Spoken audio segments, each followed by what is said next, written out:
हमारी पार्टी को कुचलने में प्रधानमंत्री जी ने कोई कसर नहीं छोड़ी। एक साथ हमारी पार्टी के 4 टॉप के नेता जेल भेज दिए एक साथ। अरविंद केजरीवाल, मनीष सिसोदिया, संजय सिंह, सत्येंद्र जैन। बड़ी बड़ी पार्टियों के अगर 4 टॉप के नेता जेल चले जाएं, पार्टी खत्म हो जाती। लेकिन ये पार्टी नहीं है, ये एक सोच है। जितना ये खत्म करना चाहते हैं उतना ये बढ़ती जाती है।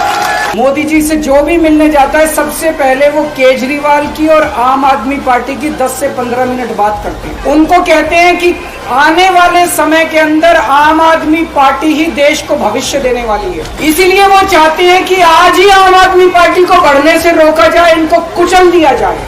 ये तानाशाही है। 75 साल के अंदर इस कदर किसी पार्टी को और उसके नेताओं को प्रताड़ित नहीं किया गया जिस तरह से प्रधानमंत्री मोदी जी ने आम आदमी पार्टी को प्रताड़ित करने की कोशिश की। प्रधानमंत्री जी कह रहे हैं मैं भ्रष्टाचार से लड़ रहा हूँ। देश के सबसे बड़े चोर, उचक्के और डकैतों को उन्होंने अपनी पार्टी में शामिल कर दिया। जिन लोगों को 10 दिन पहले मोदी जी कहते थे 70,000 करोड़ का इसने घोटाला कर दिया, थोड़े दिन के बाद उसी आदमी को अपनी पार्टी में शामिल करके किसी को डिप्टी सीएम बना देते हैं, किसी को मंत्री बना देते हैं और उनके सारे ईडी और सीबीआई के मामले खत्म कर देते हैं और कहते हैं मैं भ्रष्टाचार से लड़ रहा हूँ। मैं मोदी जी को कहना चाहता हूँ भ्रष्टाचार से अगर लड़ाई लड़नी है तो केजरीवाल से सीखो। 2015 में जब दिल्ली में हमारी सरकार बनी थी, हमारे एक मंत्री का एक ऑडियो मेरे पास किसी ने व्हाट्सएप कर दिया।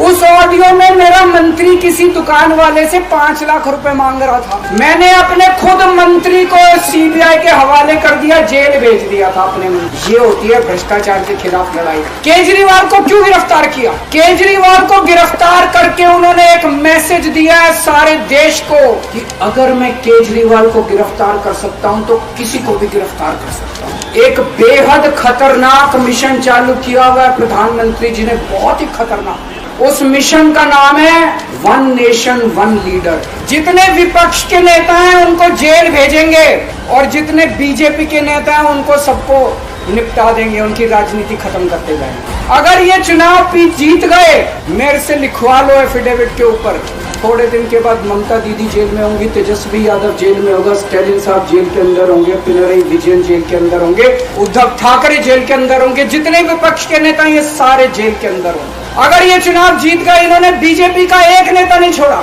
आडवाणी जी की राजनीति खत्म कर दी इन्होंने, मुरली मनोहर जोशी की राजनीति खत्म कर दी, सुमित्रा महाजन की, शिवराज सिंह चौहान जिसने मध्य प्रदेश का चुनाव जीत के दिया इन लोगों ने, शिवराज सिंह चौहान ने उसको मुख्यमंत्री ने बनाया, उसकी राजनीति खत्म कर दी। वसुंधरा राजे की राजनीति खत्म कर दी इन्होंने, खट्टर साहब की राजनीति खत्म कर दी, डॉक्टर रमन सिंह की राजनीति खत्म कर दी। अब अगला किसका नंबर है?